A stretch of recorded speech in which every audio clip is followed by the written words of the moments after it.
Hey guys, this is the Iamvanguard podcast. I'm here with Domino Paris, Simon, and we have Sean as our guest speaker today. Hi guys, I'm Sean. You mainly know me probably from my YouTube channel, Winning Image, Dead Image according to the memes. And No Honey Badger? I was Sean from Team Honey Badger when I was like 13, and then I graduated and It's then okay. became Winning That's the Image. name I'm using anyways for the podcast, so you're good. No, then you grew up. And your youth died along with that meme. Yeah, just like my Youthberg deck value. All right, next I'll time. never let go of my youth. It's mine forever.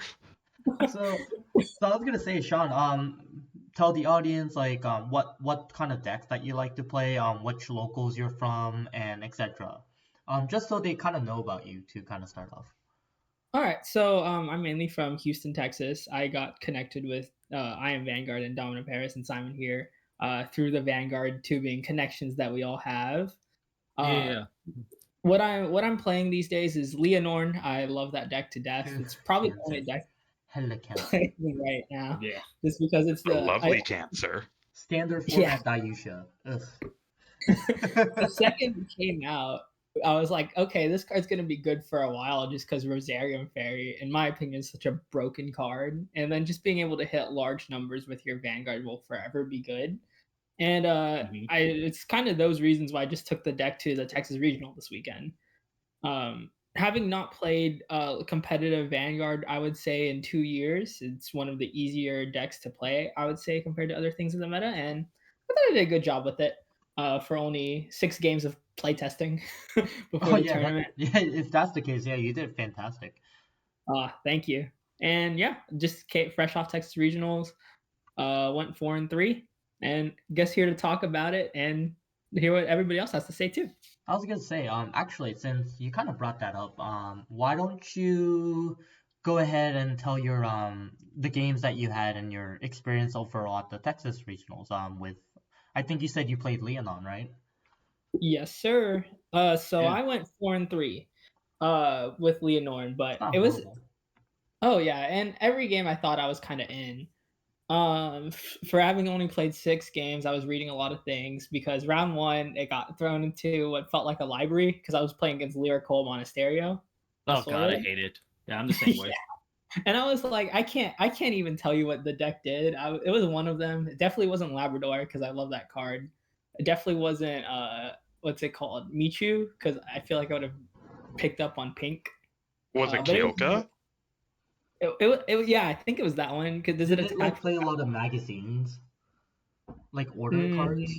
No, that's Fennel. Did Both it like of go them into do a lot of did that. it go into like a Kyoka grade does 4? that too. Did it go to like a grade 4 and then bounce stuff? Well, all I know is this: I opened double Rosarium Fairy and I went to town. Okay, yeah, see, that's how Leonorn is. You don't even have to worry about what your opponent is playing. Just play your stuff and then worry about You just yourself gotta fit your opponent, yeah. and just look Yeah, at your it's opponent in the eye and be like, "Can you guard this? Perfect guard." That's really all you do. Yeah, I went first too. It's Oh called yeah, Stick to the that'll do it. Thing. It Doesn't matter.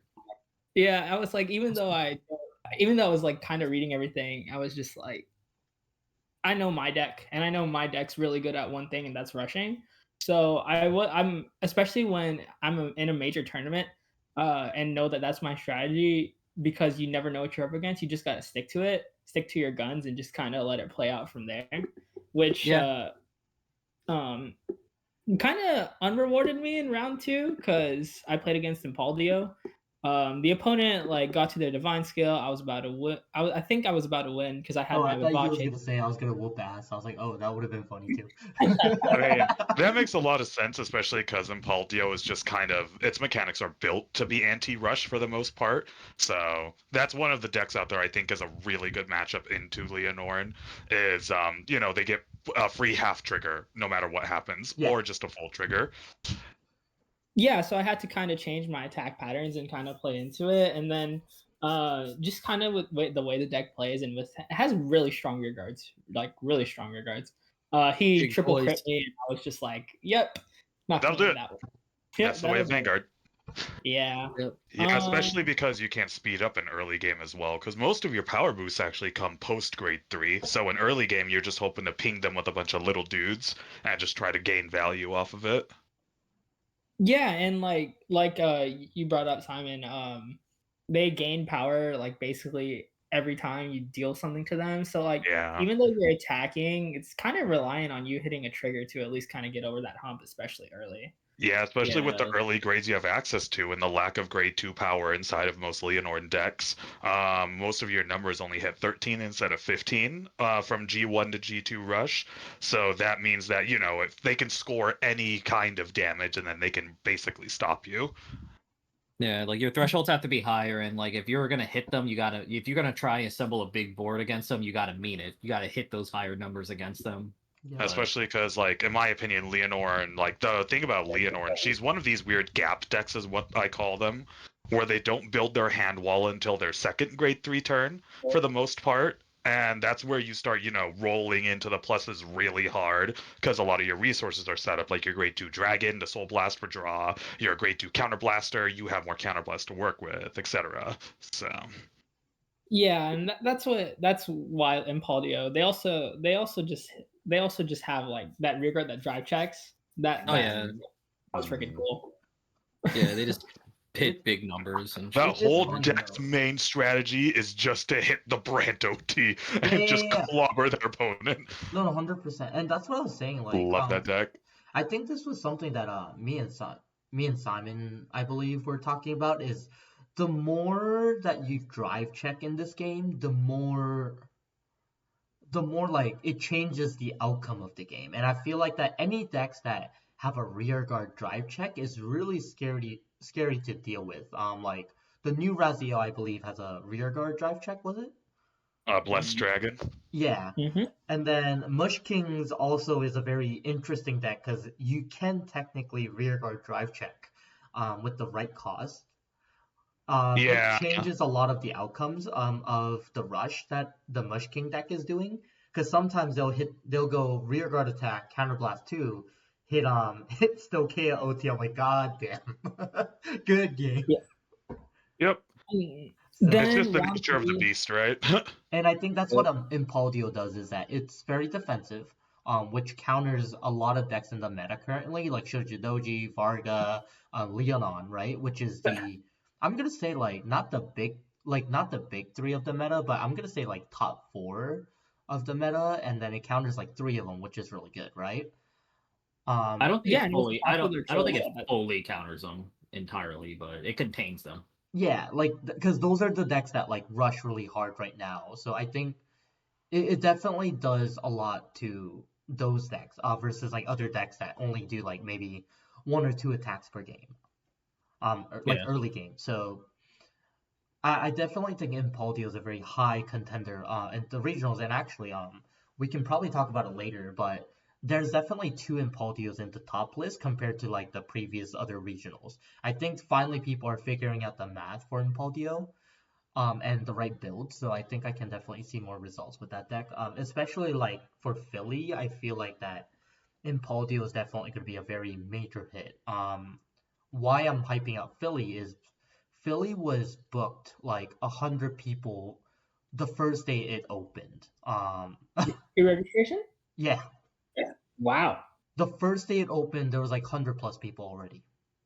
Yep. Makes So we sense had to nearly me. almost 500 at Houston.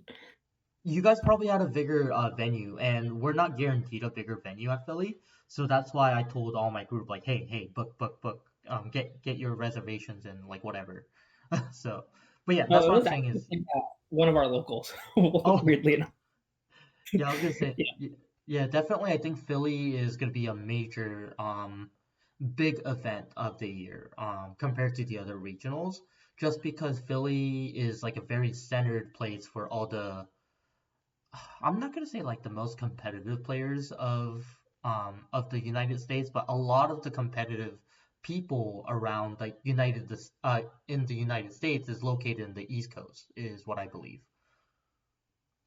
Nice. I mean, people travel. Don't let People California travel. hear you say that. No, yeah.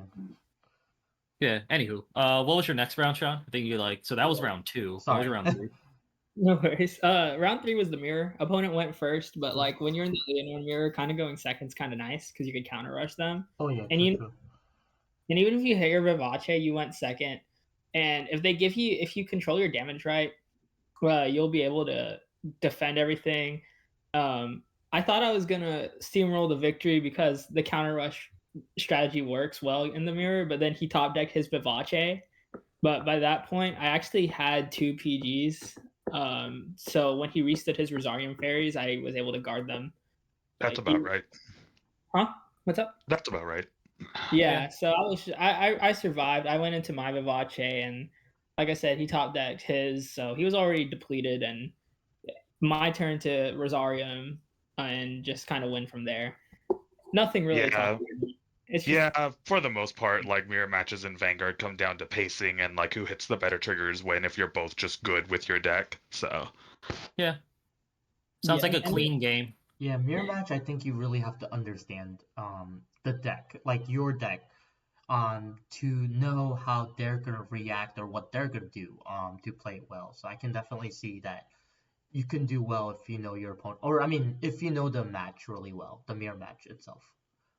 Yeah, and I actually never tested it. I just kind of picked up from playing like the deck enough. Like it, every Yeah. Leonore player is the same. Like every deck list for the most part's the same. You just change the ratios for what you like.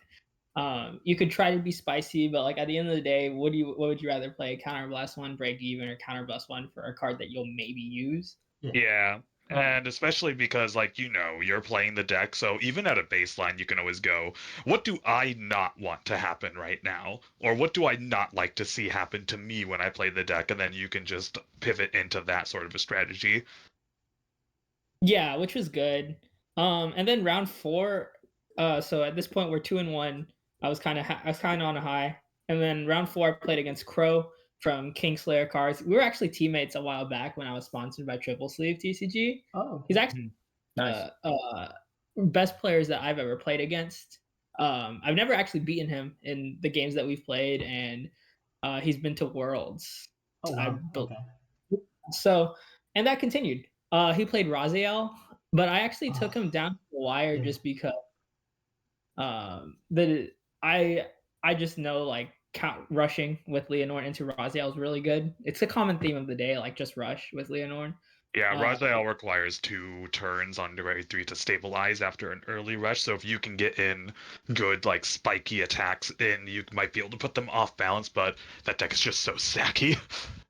Yeah, and he hit 3 heals in his OT defensively, and offensive checked 2 heals, damaged 1, and then the OT defensively. So even though I took him down to like 5 cards in deck, by the time you use your divine skill, it's like no, it was 10 cards in deck, and 7 of them were triggers. Yep. Yeah. That's what they do. They like to condense their deck down. That's what I do with mine as well. Yeah, and then the rear guards just got too big, and not much you could do from there. Yeah. But that was definitely a close game. He ended up getting 6th after Swiss. So Okay, nice. I think he got 4th. Yeah. Yeah, it looks like he got 4th overall from what I'm seeing here. It's good placement though. Good on him. Yeah, that's great. yeah, with a non deck that people see as not a contender per se.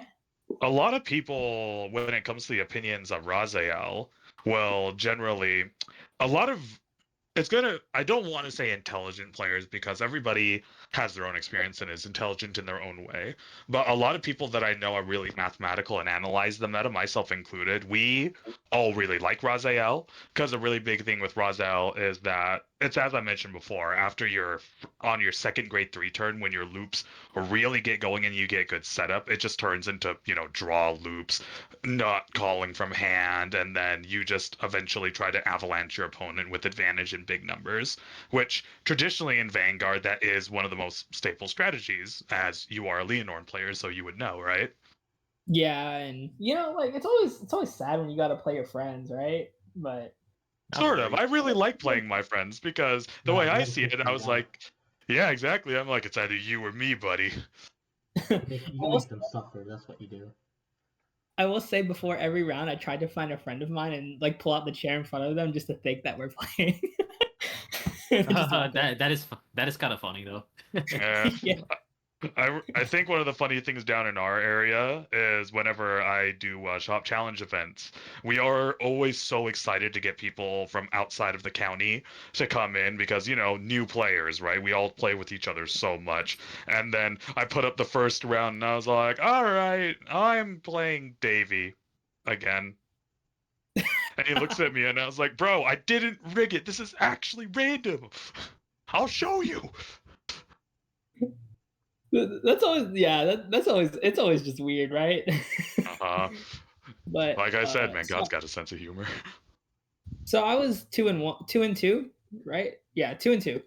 And then round 5 I played Varga. Now Varga, even though I've never played against it, it seems like everybody on YouTube has a Varga deck, so there's enough content out there to like watch film, I guess you could Yeah. say. Yeah, and it's not even that elaborate, right? Like that deck is one It's of the the most same. honest decks in Vanguard. The It's the most same honest as with deck. Leonord, man. It's the same as with Leonord, except they can blow up a front row, and that's pretty much it. I mean, they don't do anything extravagant. That's honest Vanguard, brother. Honest Vanguard.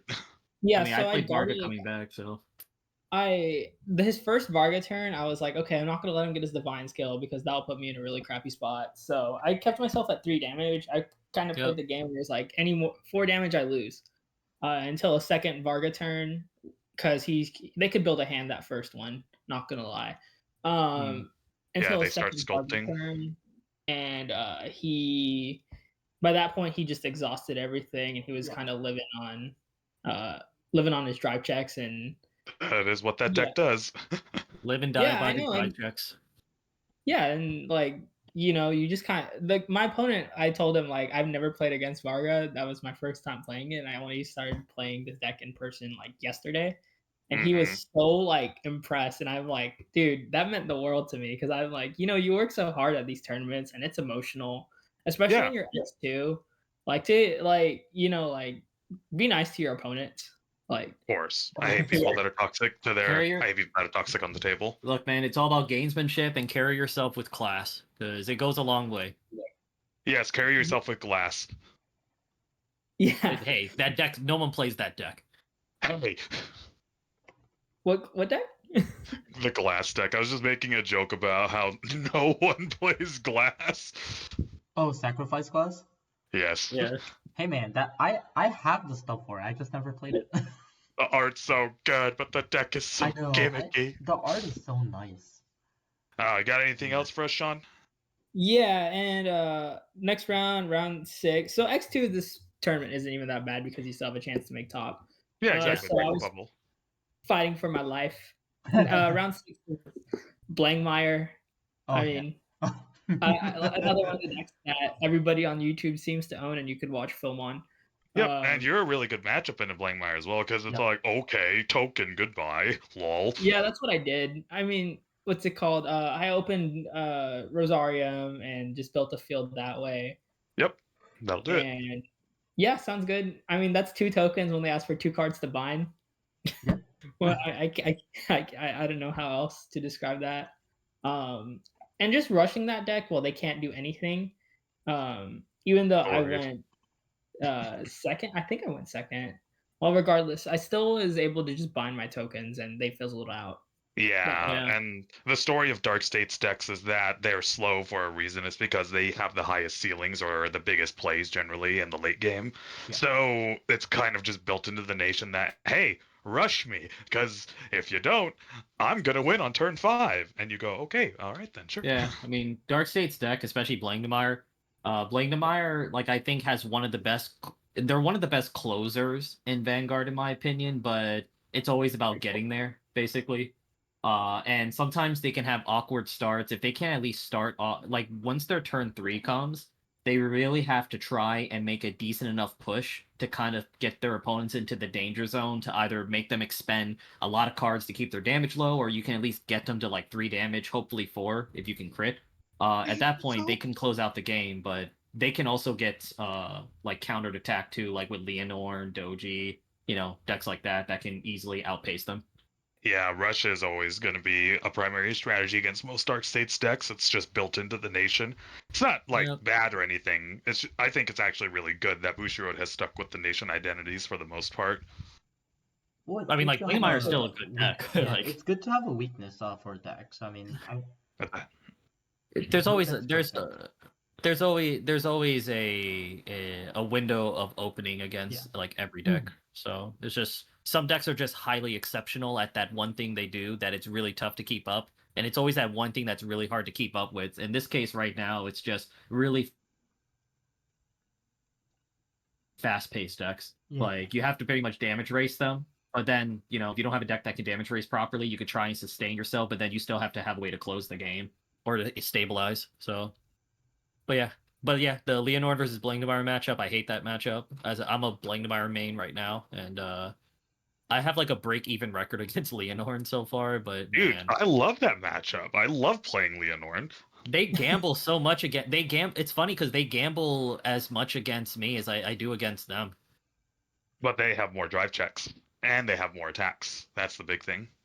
Yep, it's like I have to have the perfect guard against them. It's kind of like how I personally have a lot of history against Leonon personally as a third state player. But yeah, Man. but at least actually, I'm sure that Sean and I can agree that as the great thing about Leonorn is every time your center column swings, you just ask them for the sentinel and not give them the number because that's just how big that stupid thing is. I actually had to calculate it. I think people, and it's one of those like, do you have a G zone? And then it's yeah, and then like people ask for numbers because I feel like like I said, when you're in a tournament like that, things are emotional. There's high stakes. Because like, who doesn't want the trip to Japan? Who doesn't want to say that they're the best at a game that you do for fun, right? Yeah. Fortunately, Leonord math is really easy until you get the 8Ks and the 13Ks in there, and you're like, bruh. That's what I was about to say. And then you have this, what's it called? The grade 1 that like gains 2K or 5K. Yep. And then you're all like, oh crap, I forgot. There's an additional 3K on this as they look at their hand of 45 shield to 48 to your 68, and they're just like, yeah, just let him talk, just let him have his fun. Look, Simon. Look, Simon, don't you remember when I was telling you how years ago I was playing premium NLK, No Life Death King, and I had to write a formula out for someone for Doreen because there was +3s and +5s everywhere in different instances, so I literally had to write a formula so he can check my work. But luckily I'm a longtime DI player, so I know how to track the numbers. So I just broke it down for him. He's like, oh, okay, it's acceptable. No guard, I can't do shit anyway. Okay. 116. Pshaw. The best one I ever pissed you off on was when we were playing when you were still learning how to play your Welstra deck, and then I asked you for the number of every Maximus swing when I had the 3 Sentinels in my hand. It's like, I know he likes counting. Just and it's fun for me to watch. Yeah, man. Just fucking BMer. Fucking BMer. Hey, Leonord's the definition of effort we ball the deck. So exactly. Yeah. What was your next round like, Sean? The last round, so like I said, fighting for our life was Shotodoji, which I thought was the deck to bring if I didn't have Leonorn, because No, Shoujo Doji should be the first option actually over Leonorn. Yeah, he's the boogeyman of the format. Yeah, but sort of. I still think Leonorn can definitely put up a fight against it. No, of course, 100%. It's just that, like, I think they inhabit sort of that same space, like I was just talking to you about, Sean, where Leonorn and Shoujo Doji are parallel to each other because they're both relatively piece reliant, but you have so much redundancy in your main deck that it's not too hard to see it, right? But in exchange for, in my opinion, I think Shoujo Doji has less redundancies than Leonorn does. So your strategy is simpler and you can hit it a lot easier. But in exchange, Shoujo Doji has the higher ceiling, and that's when things start getting out of control. Like if they have the Unprecedented and the Tsukio Dachi, they kind of just go to town on you. Oh no, correct. And like, I actually didn't even open Rosarium in this game, which is so much part of the game plan. So I actually hard rushed this guy, and I went second too. That moment you need your deck, and you're like, deck, we got to go 100% gear 4th, Luffy bound man, right here, right now. And then it throws you into the ocean. You're like, dude, devil fruit, man, I can't swim. Yeah, bruh. Like I tell you, man, that's like one of my greatest fears gameplay wise when it comes to like these regionals. It's like I always say like there out of the 7 rounds that you normally play on average, there's at least 2 games minimum where I say, or 1 or 2 games where like you have it could be make or break for your entire like record, because it's like you need your deck, like your deck will just choose to brick on you. Either you get trigger flooded, you lose the die roll, and then you miss that one card that you've been seeing all day, but then it just doesn't show up. Doesn't And show I'm up when you scared. need it. I am so scared when I play Blangdemeyer and like in a key round, I'm not going to see Vade Rocks. I'm going to have 3 Vade. I have nightmares about this, man, of like 3 Vade Rocks going to my damage zone, and then my last one is in the bottom of my deck just to give me false hope that maybe he'll come and help me close this game out. Nope, nope. Like I'm That's so not scared cool of about that. my OT. Yeah. I just Didn't hit it. remembered fucking when you and I played the test games with your Blangmeyer deck online game, and I killed 2 of your Vade Rock dragons, and you just sat there and you're like, Yeah. I was like, that's a Blangmeyer play with a broken spirit right there, brother. No, it's because of that crap that I kept tinkering and teetering with my deck to give as much ensure the whole deck is just try to be as consistent. Let me see my Vade Rock. Reunite me. Stop with this custody battle of Bushi Road. Let me see my Vade Rocks. Does that mean the equivalent of the custody battle in Vanguard when you want your Vade Rock dragon back is that if it hits the damage zone, that's literally the government stepping in and saying you're not a good father? That's it stepping in to trying to falsely claim I'm a bad father, and then when he gets killed, that's like the ex-wife trying to take them away from me. That's why I gotta get drop zone retrieval to get them back, and then I need a Dargage or something to fish them out from the soul. And Dargage would be my newly married wife. Dang, dude, paying those taxes, man. Holy crap! All right, it's worth it. It's worth it because Vade Rock is worth it. Anywho. Yeah, I agree with Gabe because when I was playtesting with my friend Rudy, he wanted to test against Blangdemeyer. So I was playing a game. All 3 games I played with him, I had like either not seen any of my Velrock dragons because they all went soul, or like I just couldn't stabilize a card against his rush, or he was just hitting massive triggers, and I'm just it's what it is. But Rudy's also definitely really skilled too, so he takes good advantage of the situation that he's given.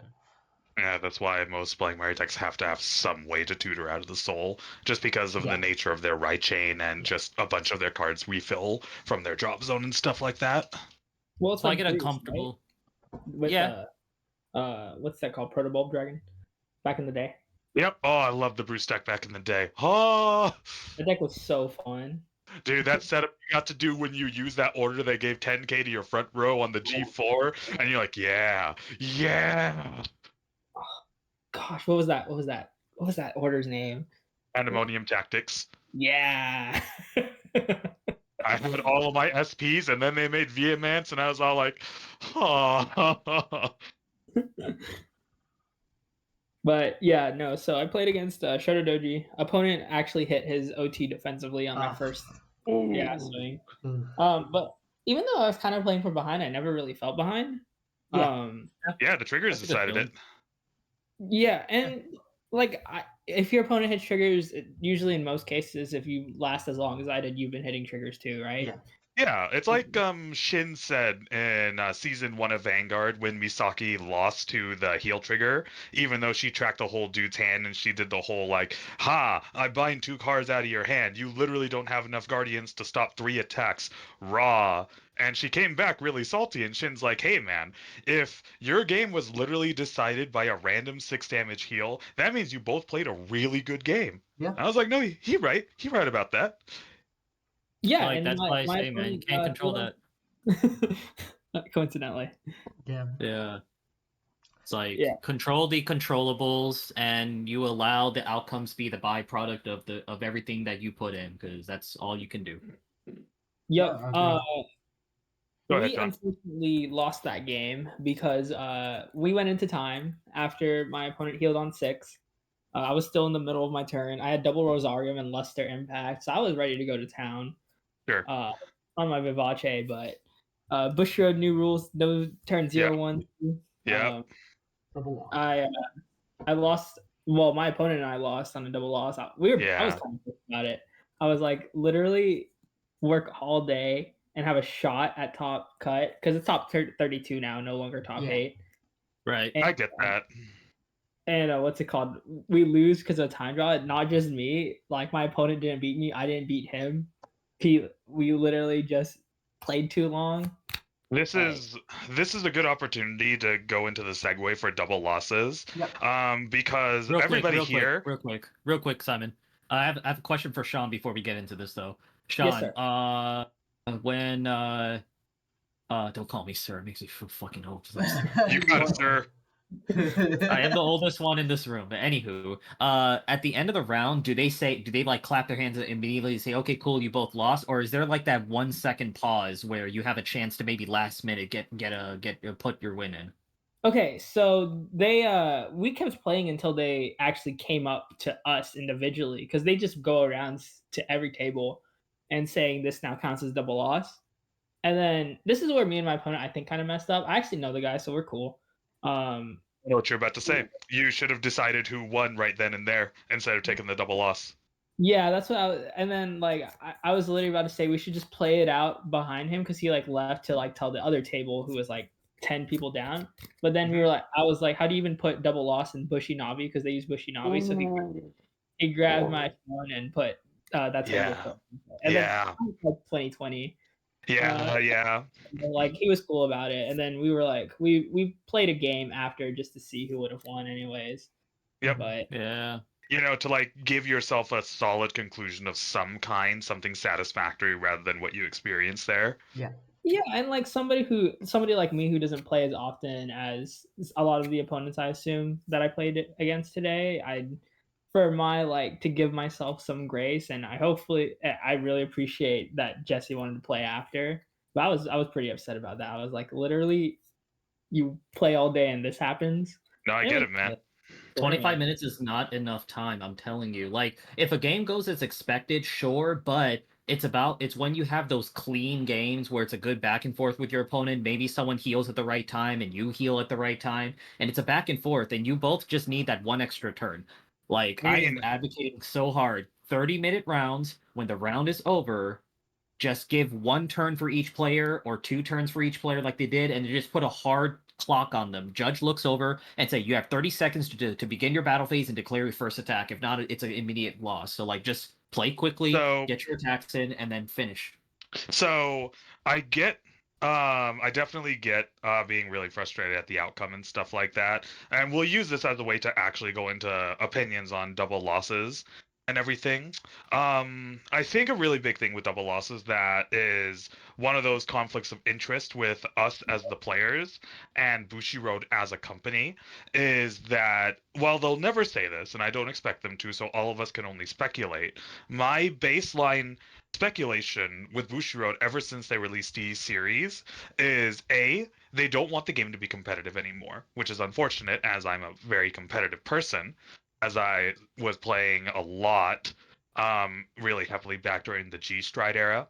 And them introducing the overtrigger has this give and take thing that's really weird with their new time rules, where overtriggers can end the game instantaneously. That's just the kind of swing they're allowed to have with their power. But someone hitting an overtrigger skips the opponent's turn and effectively stops it, right? And the overtrigger functions as a 5th heal trigger inside of every deck as well. So that also means that depending on, how the triggers have fallen out, like Sean was mentioning, you can hit 3 heal triggers and then an overtrigger. You extended the game 4 extra turns there over the 25-minute timer. And that's when, like what Gabe was saying, it's like, hey man, this just isn't enough time depending on circumstances. And I very much agree with that. It's one of these things where I think Bushiroad's intentions were definitely to speed up the game. Like they want the games to go faster. They're sick and tired of having to stay in the venue past their rent time and stuff like that. They have guys that are volunteers that aren't getting paid that want to go home, and they can't, and they have to deal with those complaints. But on the flip side of that, I'm also like, but we're your customers. We're the people that flew out to be here and stuff like that. And so it feels really bad when, we came here, we took our time off, we put money into it, we came here to play your game, to give you money. And it feels sort of like when you get hit with a double loss, regardless of how rare the instance is, it's Bushiroad shoving a double finger at you. And what I will say, Simon, just to chime in here, because I've had me and Juan Mango at the time, you guys know him, 10 years ago, we spoke to a rep about it, because this has been a long-going conversation. And one thing he said that stood out to me, and it kind of is true in a way, but I'll elaborate more on it, but this is just to give me a premise. He said, look, these festivals, we take a loss. Like, well, we as in Bushiroad, we take a loss doing these festivals because it's just meant to promote the game and get everyone excited, try to, just get everyone excited about the game, and it's supposed to be a festivity. So we take a loss doing this. We don't profit from this, and we don't intend to, because that's the idea. But going off of that, of what Simon said, is, I mean, if you're gonna make an impression on people coming into the game, like Sean was coming back into the game for a while, after a while. Can you imagine someone who's brand new to the game and maybe they're not able to play as confidently and efficiently with a little minute and limited time? You want that impression to in their tournament experience, maybe the first time, to be a double loss? It's just because for how they want to finish the entire tournament in one day, there's no way you can create something that will be pleasing for both parties, which is why I advocate having a day two. You finish your 7 rounds, you can have the extra time and whatnot, and then the top 32, top 64 even if you want, and then you can have them go to day 2, and then they could play out day 2 from there.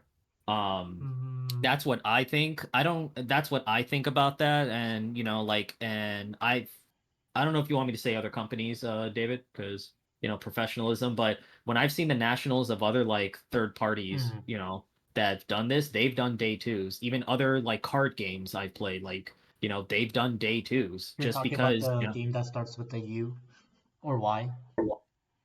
that rhymes with Cheerios, part of a Yes, balanced breakfast. Cheerios. But Cheerios, but even ARG when they ran tourneys, Wait, in Cheerios doesn't nationals. have their own card game. What? Now it's free inside every box. But yeah, it's I don't see our age. But yeah, I don't know. I know they wanted to make it so that it's a bit of confliction here, because I know some people want to play both formats. Yep. But I'm just thinking, I don't know. I just think honestly, I want to know how many people actually care about playing both formats, or they're just playing one format just for the heck of it. But I just think that for standard, for how many people are there, I still advocate Swiss day 1 and have a day 2, and just have a day 2 for the top 32 or 64. That way, I think it could satisfy. Well, there's gonna be people that want to play both formats, and they may not be able to. That could be the main reason why they want to do it that way. But that's something I advocate for personally, just so that we don't have to deal with the time. But that's my spiel on it. But I don't know. What do you guys think about it all? I mean, Go ahead, David. yeah, I mean, mine's gonna be pretty simple. Honestly, I just wish they can add 5 more minutes per round. I know it could.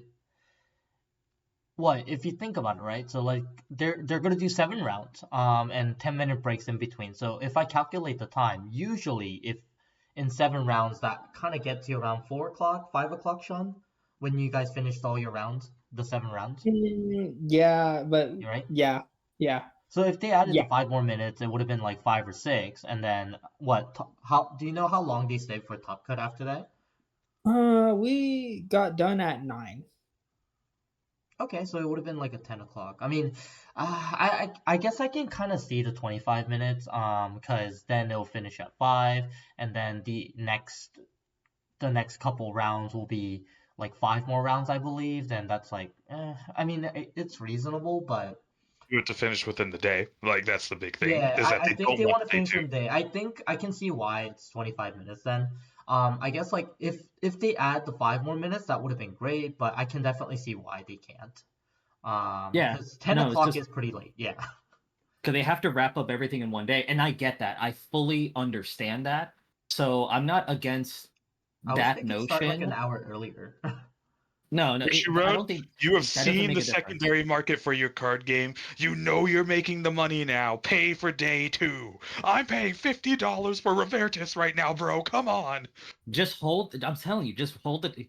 Well, again, like it could be a back and forth thing because some people like that it's one day because then that's only one day of travel in case you don't care about premium and you just want to go there for one day and be done and not worry about going in for the next day. So I can understand that, but I just I don't know. Like I think on a nationals for sure it should have that, but when it comes to a regionals, I know there's a back and forth debate about this. I don't know, but Sean, I think you're about to actually give some input on it.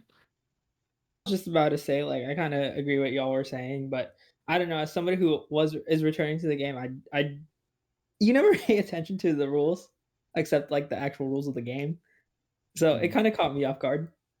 But if you were aware, you would have played a lot quicker, I'm assuming, right? I don't think so. Just because like we weren't stalling, we weren't doing anything. All the stuff that we were doing was general calculations, like, oh, how big's my Leonor, or There's oh, only so many things you can shortcut in the game, like Sean is saying, right? Like, Right. even if you play your fastest turn in Raziel, if I loop 3 card effects from Raziel synergizing, I take a relatively long turn. Like, 45 seconds is the shortest I could probably ever get it to. But, It's a you two-way know, street. It's a two-way street though, because I could be efficient, but if my opponent is not, then it's like it doesn't matter. And well, sometimes you're all playing a deck like Doji, where they're always touching their decks like They're touching so their much. dicks. Well, I yeah, know they like keep that's what I touching their mean decks. though. That's what I Yeah. mean though, right? Because that's all of my game actions. When we get into the game actions your opponent needs to be aware of, right?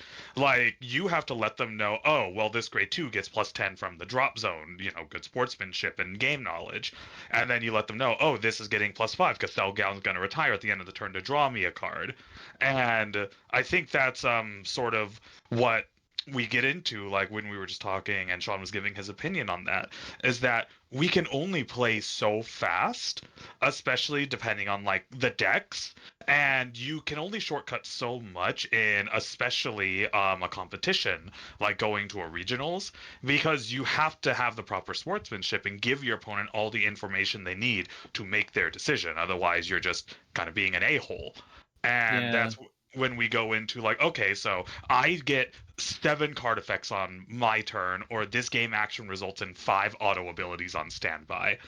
And only so much of that can be shortcutted until, you're speeding on the clock, and then your opponent is 5k shield short for a 5k you forgot to tell them about.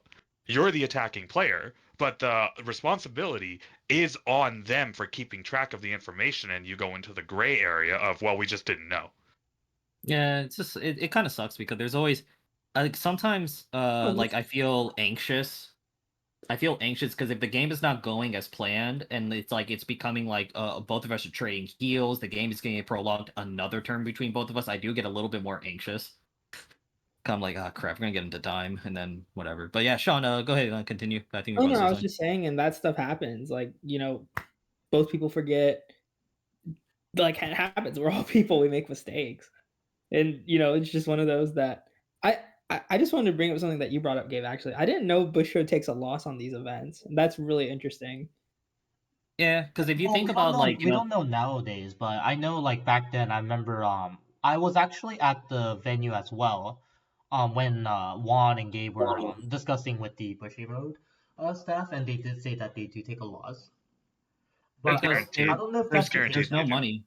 Well, Well, here's the there's thing. nothing that they're taking directly. Yeah. It's not like they're doing like Exactly. a stream. It's not like they have like a sponsorship going and they're They don't, streaming it and then they're and they getting don't paid have a for paid advertising. entry.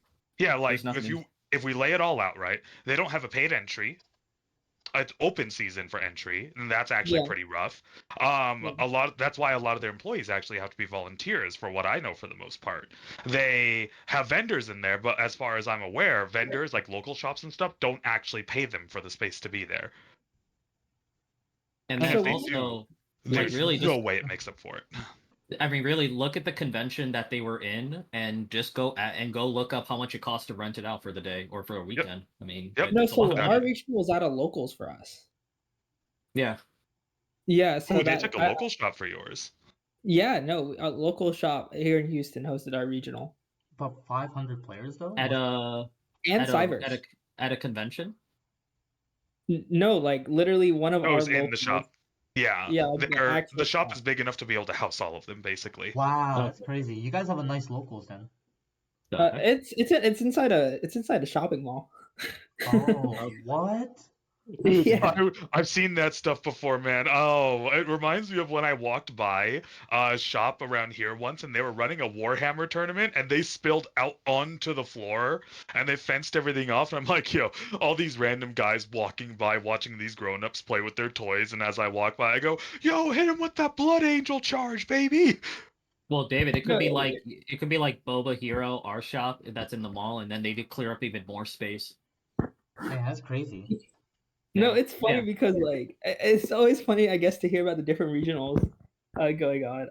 But like, yeah, no, Oh, yeah, it's yours was the they close the mall at a certain time, and like they put the gates up, and people like of course like gotta use the restroom, hit the food court, but they just realized they can't, and I was one of those people. That's Yeah, crazy. because the regionals we go to in our East Coast, like they're in convention centers. Yeah.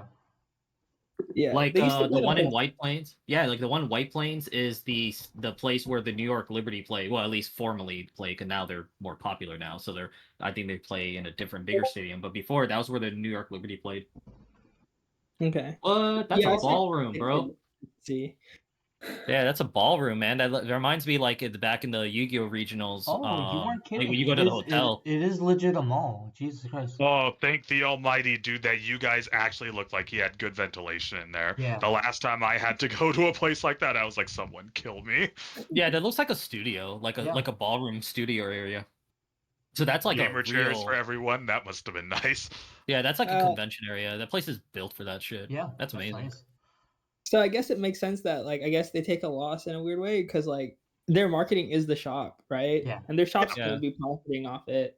And like I think the Bush Road staff are always helpful. Like even though they are mostly volunteers, most of them are very approachable. Yeah, I'm a sure lot there's of the a time, cost. like they're all really nice, and for the most part, a lot of the staff I've ever interacted with or talked to who I know have been staff, they do it because they like the game. They want to help out. Yeah, they want to give back. So it's like be respectful. It's like be respectful to the staff. Yeah. No, they were all nice. Yeah. Yeah, it's all good. Yeah. So yeah, that was that's my Texas regional, and what happened? Wait, no one's wearing a sombrero. That's not Texas. there was a guy dressed Where's up the as saddle Jesus. boots? The Spurs. Yeah, where's What's the up? saddle boots? Where's the cowboy hats? Like, Hey man, I almost wore my golden boots to the tournament, but then I was like, it's gonna be really hot and sweaty in there, so I just want to wear. Oh man, they got them. They got them chairs, them gamer chairs. Hey, half of it's gamer chairs. The half that they didn't show you is just the fold-out chairs. Oh, I see. That's great. You segregate Either or. everybody by gamer chair and non-gamer chair. Come on, guys. Vanguard's the only card game with an anime. It's free marketing. No, Simon. If we were a game, look, if we were rich boys with money to spend and we just wanted to host a card game of regionals for fun, we're gonna fill the area just like this with Herman Miller Aeron chairs. Oh, I'd get a sponsorship. I would straight up call their PR department and say, "Hey, you want to make a bunch of money?" And like, how did you get this number? I'm like, "You're gonna load us a ton of Aeron chairs, and we're gonna sell them." Liquidation. So actually, since I'm trying to keep in track of time as well, so a lot of our people at our locals actually topped this year, surprisingly, for BCS, and a lot of them have won the prizing that's really nice this year, which is the energy generators. One's the Now one, the other one's the Masanori one. So the other ones that don't matter, because Now is the only one that matters. No, Masanori one is really nice. I actually like it. But Okay, you can have that. Yeah, so sorry, proceeding. So what do you guys think of regional pricing? As for me, I think like they got so much better than when we used to play. So I'll start off on this as like someone who has had to unfortunately buy regional promos, but I like what they're doing now in D series, especially with DZ. I like a lot that they're doing energy markers. Like when they were doing promo cards, we always ran the risk that the promo cards that they ran were key cards and stuff like that. Like the really big incident I can remember from recency is the Murakumo cloner from back in V series. When it was a nightmare to get that card together, especially because Murakumo was a really popular deck back then. It was a really good deck. And we hit a point where promos just kept going up and up and up, and they were like needed. They were absolutely like positively needed for the deck. I think that age of promos was one of our worst. I don't like staples for decks and archetypes to be put into an event that not a lot of people can go to. When did that because, end, though? When did they stop doing that? Last thing I remembered was during they D haven't. series. They have Okay, not. 'cause, But like- it's not. I'm oh, gonna get to really? that because it's a little Okay. bit better now. Because back then there just wasn't enough stock on the market, so it didn't meet demand, and that's how it got out of control. But now in DZ series, like while we still have promos that are relatively required in a lot of decks, most of them are at shop challenges now for the most part, right? Like that is so much more available to the local populace than going to a regional event. So Like, for I think example, Bushiroad. like the Bruce promo. Yes, Yeah. exactly. Mhm. And I think that's actually a point where Bushiroad did a good job at listening to us, is that they started putting staples and stuff into local shop promos, and we had a really good run going for a while before we started getting throttled in the last few months, because everybody was able to get it. You could order as many as you wanted as a shop to be able to get it. And my conspiracy theory, mind, this is just conspiracy theory, quote, I think what really screwed us over recently for that was that shop that pulled the set 8 or 7 promos that had the Thegria order and the doll order inside of it, Broken Toys, and them that one. opening all their packs and openly selling it on Facebook and TCG for obscene amounts of money. I think that's what put Bushiroad on and said, okay, we don't like that you're doing that to our game. We don't like that you're using our free promos that are supposed to go to players and trying to manipulate a mass market with it. And I think that's when Bushiroad brought the hammer down on every shop. Go figure, one person's mistake reflects on all of us, unfortunately. But as for regional promos, them scaling back from doing required cards, staple cards, a lot of the cards I see in DZ now and recently in D, a lot of them turn into like, cool reprints or something, right? But with DZ, they're adding in what everybody loves, which is flair, which is vanity items, Right. energy markers. Everybody wants energy markers. We have a base rarity version for the most part that we can get of it, like the really common looking one that comes out of the set, right? But then you have this really nice like retro SP look for the energy markers you get from regionals. And the big thing, the ones that they have been giving out so far have been printed already. Like the Now marker, it was printed in Festival Collection. This is technically the second chance you get to go at it. And I think that's really nice of them to do. I think that is Are you talking absolutely... about the Now heal trigger? No, I'm talking about the energy marker. But it's the energy generator, not the marker. Yes, but that's what I mean, though, right? Vanity items for now, like novelty cards. Oh, gotcha, like gotcha. jewelry. Exactly. Gotcha. Yeah, like Jewelry, basically. Exactly. Yeah, like if you're a Now fan, you can go, oh crap, well I missed getting the marker in the set, but then you have a chance to get more vanity items of Now in like a regionals or something.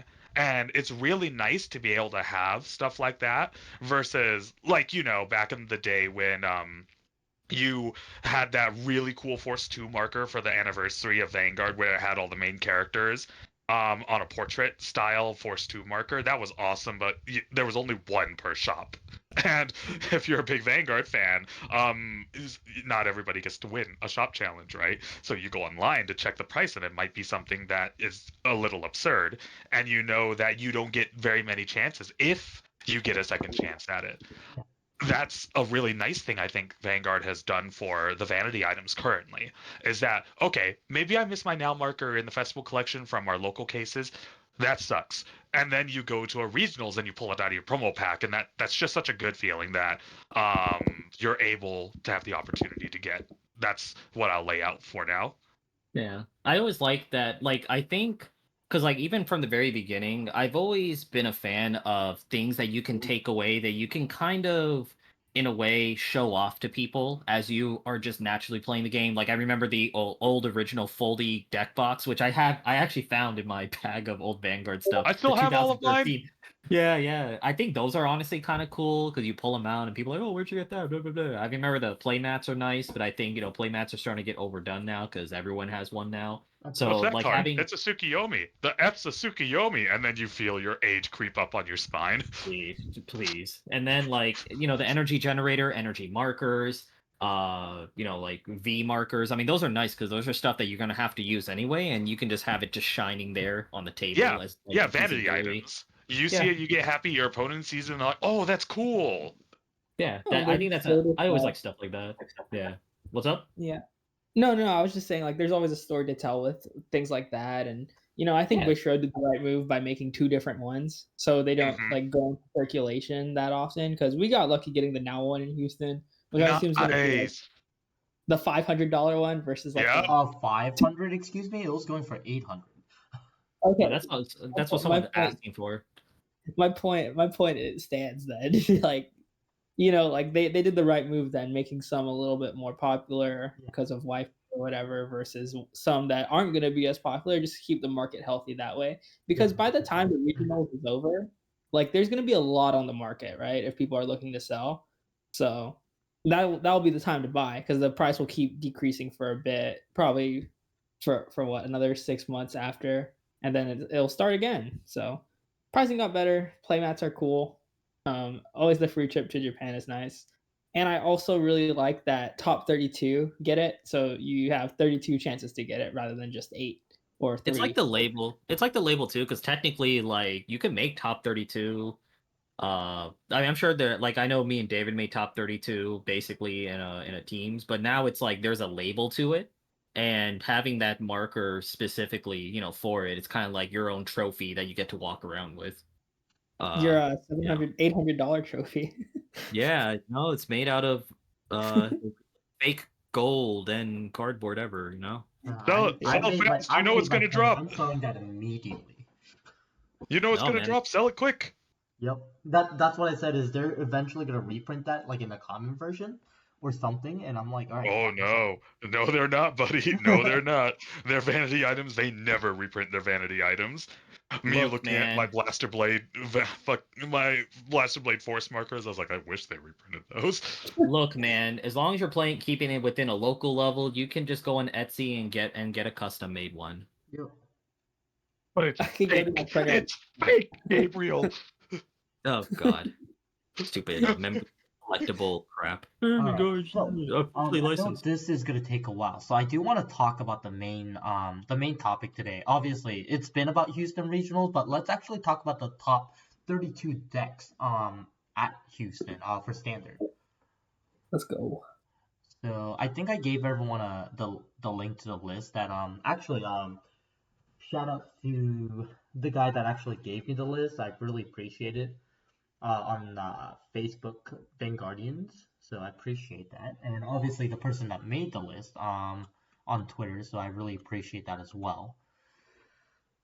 So if we go into the decks, there's a data breakdown and there's a top cut visually to visualize it as well.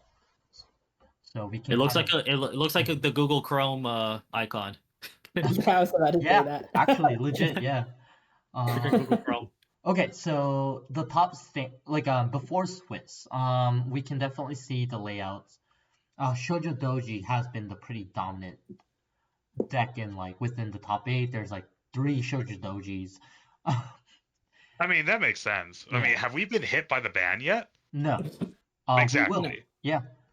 See, I'm just looking at this breakdown. Breakdown, and the top 3 decks represented numbers wise in top 32 is kind of like the 3 decks that kind of come to mind when even the top 5 the top 5 decks are not surprising, Doji number 1, Blaignemeyer, Leonore, Shiranui, Varga. If someone were to ask me right now what do you think are the top 5 decks to kind of think about meta wise, these are probably the 5 I would say. Well, Doji number 1, Blaignemeyer, Leonore. It's a toss. You could say it's a toss-up. Leonore number 2, I guess. Shiranui's kind of around and being annoying. I was gonna say I'm actually surprised right because I haven't seen Shiranui in the top. I think there was only maybe 1 representing. I think this is the most I've seen representing for regionals out of the other ones that's been played. So kind of seeing people are finally getting back into Shiranui is what I'm seeing. I don't think Or it's people getting back into Shiranui. I think it's guess just the yeah, they variance. just lucked out. Well, it's the variance, right? Like, it doesn't. A really big thing about things like this and comparing regional to regional to regional is that remember that strong decks are strong. They'll always like show up in the top 32, and that's how you know a deck is generally going to be like good. And then its representation is going to not only show how strong it is in the meta, but if they break the bubble, that shows what their matchup roulette will generally look like and what fares very well against it. How I generally try to do it when I break down data from a lot of like events and stuff like that is I try to look at the total percentage, if I can, the total percentage of representation of a deck compared to did they break the bubble, and if they break the bubble, how many of it broke the bubble and why was only this amount there. When you look at the results of the Dragon's Triangle right now, Varga and Shoujo Doji, I believe, match into Stride decks in general really well Yeah. because they have access to quick attacks. They have access to building a hand wall to get ready for the crest to start pumping up. And I think it's actually pretty rough for Stride decks currently because when they get to mid game, they have to deal with Blangmire and Leonorn, and they've already established their strategies and their fields, and they are kind of, in my opinion, on the back foot for the most part. Like Blangmire literally says, "I don't care what you have in your hand. Show me a raw guard for 78,000 plus critical."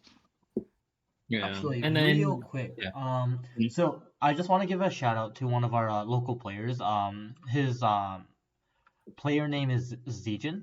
He actually made top 32 with Shoujo Doji, so just want to give that shout out because Yeah, he is a there we local go. player.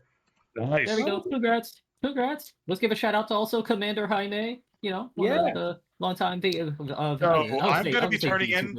I'm turning in my resignation for this podcast. I'm sorry, but yeah. You said something that has grossly offended me. Huh? You called Commander Jaime instead of Jamie. Oh. Excuse me, but that's how Hispanics say the name. So. Anyways, do I look Hispanic to you? And the one Zorga player that made top, by the way, he's the guy that made second place, I believe, at the San Antonio regionals. Nice. Really? I think he did well at other tournaments too. Yeah. So I think he topped with the same deck, which I think I really give credit for. And Zorga's a very risky deck. I love Zorga, by the way, but Zorga's a very risky deck to play on a best of one format. Yeah, it's high roll. Like, you either double dragon or you don't. That's just how the deck goes. Yeah, but if you can constantly top, like, he's doing something right. So just a huge shout out on that as well. Hey, man, like I say, man, good. You got to play what you're comfortable with. Yeah, go ahead, Sean. Yes. No. Since we're giving shout outs, there was a girl who like cosplayed as like the Leonorn girl from the anime, and she ended up topping. I was like, oh, that's actually really cool. This is the way. This is the way. When anime wins. Oh god. Yeah. So, like, I will lay out my opinions to start this off, and that way we can use it as a roadway. Going down from the top representation, obviously, and I'll give like a small segment on the decks that are rep by 1 and 2, is that Shoujo Doji and I will include Shiranui here as two parts of the Dragon's Triangle. We haven't gotten hit by the bans yet, so their redundancy in the deck to see their main strategy pop up is still really good.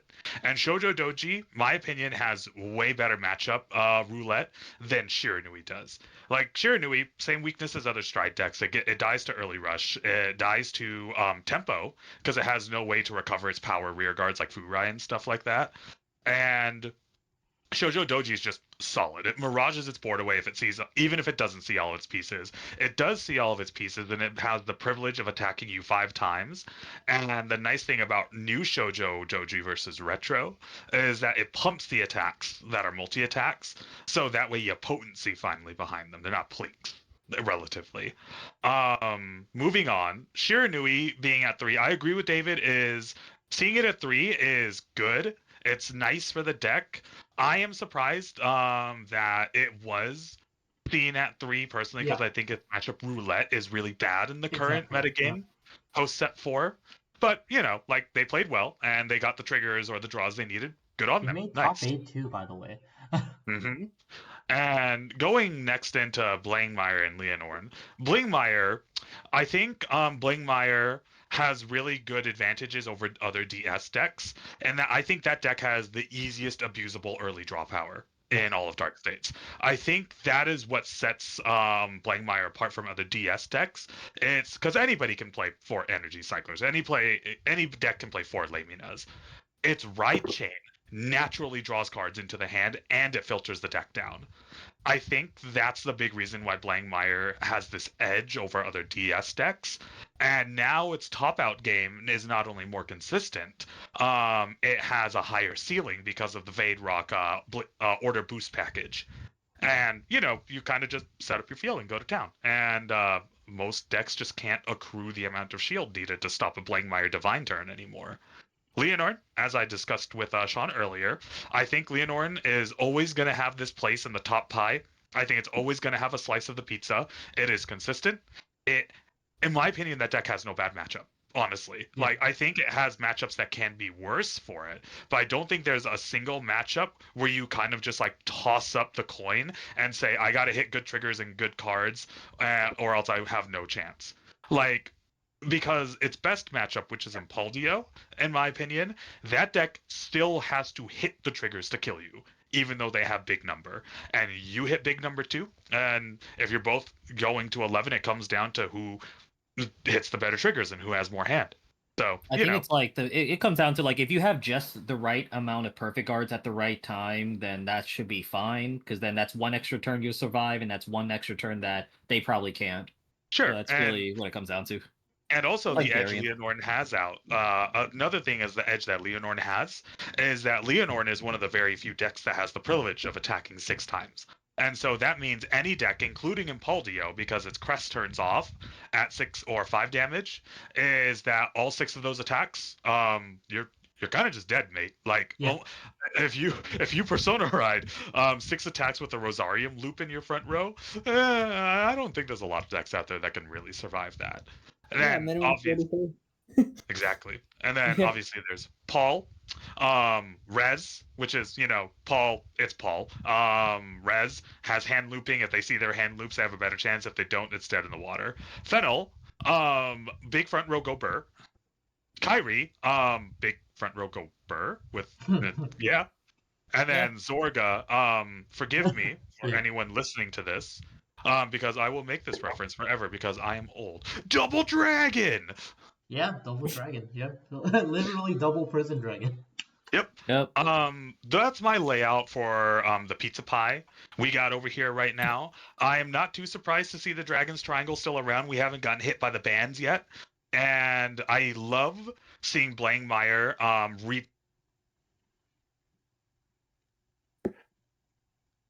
think you're cutting off for me.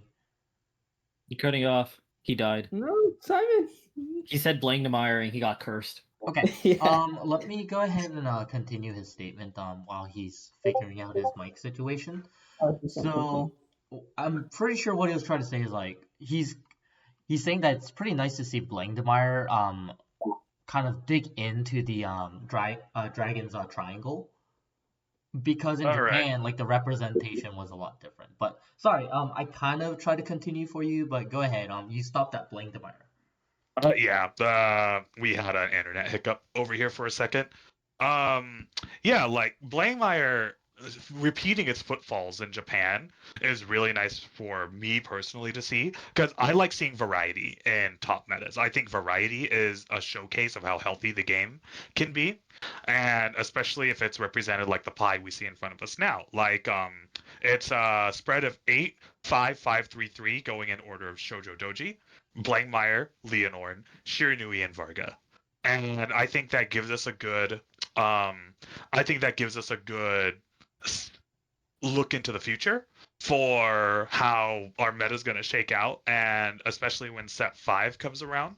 I'm really hoping that we keep this variety going forward, because I love seeing lots of good decks around, because we all know, no matter how casual we are, no matter how nice we are in the games that we play, we like playing efficient and strong things. It's just a natural occurrence. Of course. I like, although I think there's a general commonality with some of the top end decks, Leonorn, Shoujo Doji, whatever, brainless Brady's helmet decks, I guess you can say. But I think there's enough variety so that if you're like, let's say, a player coming into Vanguard and you are kind of like looking at the meta to kind of look into what decks to play, I think there's a good healthy variety out there that can cater to different play styles and everything and preferences. Because although strides, like as Simon mentioned out, strides have some clear weaknesses against some of the top end meta decks. What's really nice with like Shiranui is that like Shiranui is basically a rogue killer. Pretty much any rogue deck out there, Shiranui will eat up, will gobble up. Yep. And at the very least, if there's any type of variance that goes in their favor against one of the top end matchups, as I discussed with actually Zijin a little bit before he went to the regionals about it, I say like if you do go with Shiranui, I mean you do have to survive within that first 4 turns. If you're able to at least stabilize from there, you kind of coast from there, and then you pretty much will take the game. So to go on top of what you're saying as well, Gabe, because you mentioned stride decks, a little bit of a shout out, even though I don't want to give it to them, a little bit of a shout out to people who designed the products over in Japan for stride decks and the packaged product. I think that for the last 2 years, Bushiroad has not missed on a boxed product for stuff that's structured like the stride decks and whatnot. So keep it the F up, man. Like look at how yeah, look at how resilient stride decks are in the format. You kind of just buy it out of the box. It's ready to play, not necessarily competitively, but it's ready to play in your locals or against your friends. No hassle or anything. And then, bam, you go on an upgrade path that's really laid out for you well. You're good. Go ahead, Gabe. Continue. Yeah. And then, like, and even going off with strides, I really am impressed with how Bushiroad has, they brought stride back into relevancy. But I know when I was coming back into the game after like 5-6 years, I was afraid that we were just going to transition. When I first heard about Shiranui, I kind of had like PTSD, Vietnam flashbacks, to Dominate.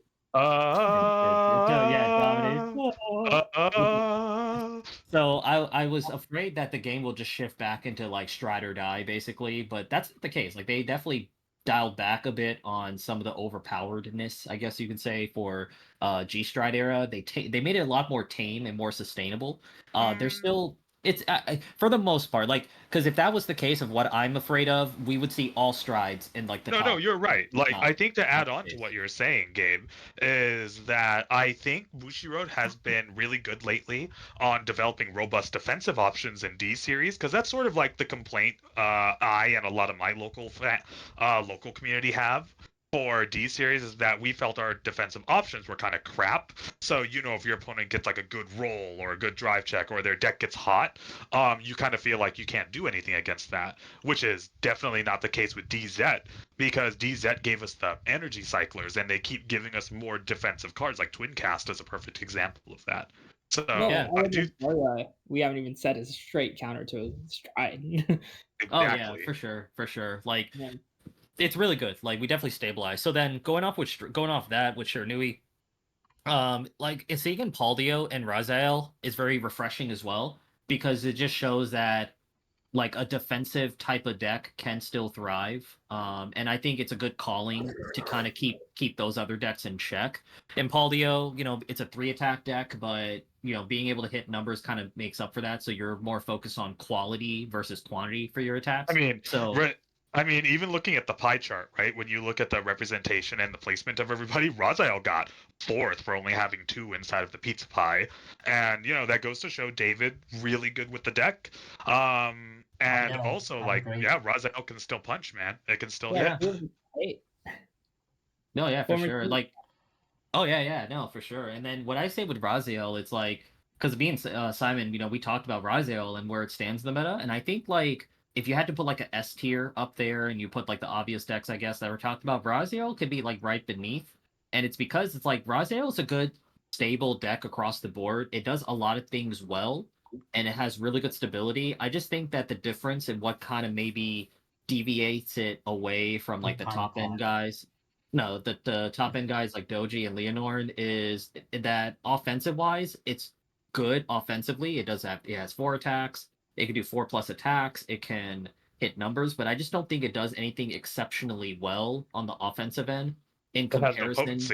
Yeah, just in comparison to like if Doji, Leonore just did not exist, I think we'd be talking Raziel in a different light. But because they exist, they would just get outpaced by those. No, I agree with that. So Oh, yeah, I so it's like 100% agree with that because look at what happened when Raziel got the potency when it got King Raz, right? Because he buffs everything right, now. It's exactly what right. we're talking about. Exactly. But like at least for now with Raziel, it at least represents that, in the tournaments like these, if you can at least be consistent, stable, like stability and consistency can still go a long way. So like that's I think that's something that is refreshing to see. Fennel, topped again. So that's Big interesting front as row go well. burr. You know what Yeah, I'm really same. impressed though? So out of all these decks that are on the top list, right? I think Chronojet is Chronojet, Fennel, and Kyrie are Kyrie? Yeah, I think the three decks are probably one of the older decks in this in this meta right now. And I'm actually really impressed that one, Chronojet took all the way into second place. Because Chronojet's a super old deck. Like that's when this was like a year even before I slowly got back into the game. So this was about accurately what 2 years ago the Chronojet trial that came out, or It's a been bit 2 more. years. Yeah, a bit more than that actually. Wow. Yeah, Either way. so very impressive. The fact that it's sticking with the same strategy without a huge support. Like, I mean, it's using these smaller supports that's getting like in festival, or like staples. So I'm fairly impressed that it can go all the way in a meta where it's not very good early game, and obviously what Simon was talking about is it can easily lose to Leonorn or Blangdemar in mid game. Because for Chronojet to actually do something, it has to get into late game, which is about what, turn 5, I believe. So Turn 4, depending turn on 4, if you turn go first 5. or second, Mhm. because of GB. Yeah, Right, it right. depends on your GB. So Yeah. it's very impressive how far that the player took Chronojet into second place. And I think honestly, like losing to Shoujo Doji was probably the right answer. I mean, no offense, but because it's a very slow deck versus a very fast deck. So Well, Um, that's just the match going as yeah, you would expect. I mean, I as mean so a huge shout to out give a though. little Yeah. to give a little insight on the Chronojet side of things, because I think I'm the only one in this cast right now that actually owns that deck, right? You're wrong. Have you updated the deck recently? Hmm. So have you been using the Gear Goat? I have. See, so that's the thing though, right? Is that Chronojet, a lot of Stride decks have developed ways to try to, it'll never remove the weakness, but Right, there right, are right. ways that they can shore up against the weakness. Yeah. And I think a really big thing that happens is that when Stride decks hit all their early draws, because that's generally what they all do now, is they try to early draw to help with the early rushes that are Yeah. the right play against them. Right. Chronojet's main thing, and it's a little bit weirder than other Stride decks. Chronojet's main thing is I think that deck is too linear when it goes to its end game strategy, which is next stage dot deck. And I think the big reason why Chronojet is really stable now, and the thing I feel like it's missing, is literally what they revealed with Chronos Command Dragon, Yes. which is they need more plays that aren't next stage, Yes. especially because Chronojet, in my opinion, is the only deck that outright dies to the Blitz Order when it appears. Yes. Like Which it one? actually scoops. Elementaria Sanctitude. Yeah. Oh yes, yes. Yeah, like Elementaria Sanctitude, when it shows up on a key Chronojet turn because they blast all their resources away so fast, I think when it appears, that's such a setback for Chronojet in total that it really does help swing the game towards the opponent to set up their counterattack. Because Chronojet has no other plays. Like, it has no plays other than going into Fate Rider, jumping into your upstream dragon, and then after that you just go next stage, next stage, next stage, and you can only do so much, right? Because next stage is an aggro centered card. It swings twice on the center with no crit, so it deals a max of 2 damage on a bad day. Oh. And sometimes that's just not enough to do it. Like, what if your opponent hits a lucky heal from 4 down to 3? They're out of the red zone, right? And then you have to ask your deck to hit a crit to bring yourself back up to be able to kill them. But That's old gears, right? Same thing. yep, but now Chronojet has access to some more of that old gear strategy because they kind of went backwards this time. They went straight for time leap, and they sort of left the tempo deck tuck aspect out of Chronojet Dragon. Now that Chronojet has access to tucking cards under again, it increases its longevity, which is really big because setting the field back means that you get to gain extra turns because your opponent either won't field or can't field the circles that emptied out. And two, allowing yourself to be more flexible in your strategy allows you to have better matchups. Like, I'm never going to say Chronojet's going to be good against a rush deck, right? But now, against other mid-game decks out there, Chronojet can just throw a Chronos command onto the Vanguard circle, and then Blangmeyer sort of just goes, please don't. Yeah, Oh, so, I by mean, the that's way, the match. a quick update. So the guy that made 19th place, after Swiss, he was actually playing Prison, not Blangdemeyer. So this list is kind of wrong. So there should be one more Prison player. But I'm fine with that because I love Prison. So it should Prison be 4 and Blangdemeyer and 5 Leonons. And then 1 Prison. So yeah, the guy topped with Prisons. Okay. As in But- prison? Huh? Yeah, As in Brandy prison? yeah, Brandy Yes, Horny prison. Jail. He topped with Horny Jail. Nice. So yeah, Yeah. that was just a slight change because I just saw the update on Facebook while we were podcasting. So yeah, because I knew there was a guy that was like topping with Prison, but I didn't see it. So yeah, so guy named Darren made 19th place with. Okay, well, hey, that's it. Well, it adds. Nice. Well, hey, look, that just adds to the refreshment that we diversity, talked yeah. about. Yeah. The diversity of more about stability and control or defensive versus aggro, which is kind of like the contrast we're seeing right now with aggro being in favor, but that's going to change later. Yeah, We'll but get he to. lost to Yeah. Shinobi apparently, so that was the match for that one. Makes sense, dude. I mean, they both play in the same space, so it turns into, okay, do I kill you on my 10 prisons, or do you kill me on your 5 drive checks and your multi-attack? Yep. Yeah. So yeah, that was that. So just I always giving love you seeing the games update like on that. it. Mhm. I love watching long games like that with Yeah. 2 top end decks. Seeing like 2 big mechs fight each other is always the coolest thing. But I think the top 4 decks that made it to the top 4, I think except for Jet, this was an expected result, like the Blangdemeyer, Leonon, and Shojidoji. Sure. And then, the Jet player, he just did really well. So, I mean, he deserved that slot, obviously.